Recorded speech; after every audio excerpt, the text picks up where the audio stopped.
Hey guys, hot diggity down back, coming back with ya. Working on my little 250 Suzuki 1966 T10, here in the United States known as the El Camino. I know, right? Amazing. Okay, so anywho, we've got a two-stroke parallel twin 250 Suzuki 66. Bad ring. I'm tearing it apart. I got this bike in parts. Literally I got it for under $100, so it's complete. Just needs to be put back together. There was a snap piston ring, and the person never got it back together 20 years ago. Of course, upon putting it back together, and there's rust, corrosion on fasteners and hardware, I'm going to try to replace them.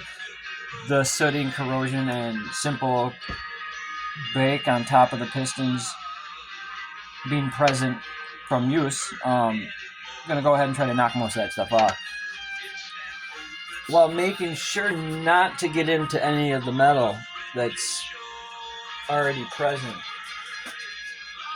Now, one could use a razor blade. Ideally, that's probably what I'm going to use, but I'll say this.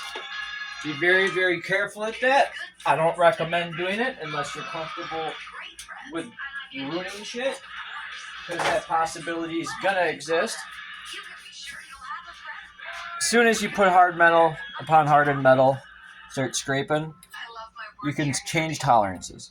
But what I'm going to do is just take a brand new razor blade, very sharp, slowly laying it down pretty much to the face. I like to pull towards me so I can give it a nice controlled smooth rate. You know? And I always tell people, before you get down there and you put your blade in there and you start cutting, take a couple dry runs. See how it feels. Where are you going to end up? Are you in a position with your body that you can actually do it? These are all things that, in the heat of the moment you get going and that lack of foresight, or in a lot of terms, I don't call it being dumb or people don't have common sense. If people never do it, they never do it, so they never learn it.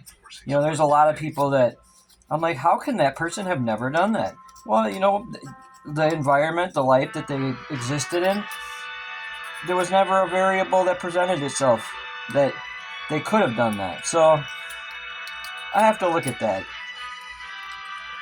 But anywho, on top of these pistons on this parallel twin 66 Suzuki, there's directional arrow stamped and then also a T.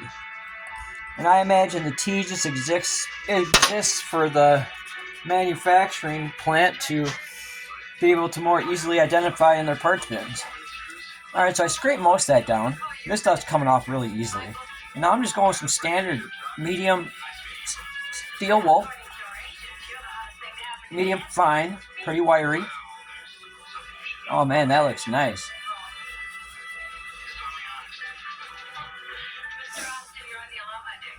This is rewarding too. I've never even owned a motorcycle, much less worked on one, much less reassembled one from this state. I mean, you'll see in my other videos that the bike's pretty ripped apart. It's all there, but it's all in a pile of pieces. And I don't have a manual. So the best I've been able to do, which is okay,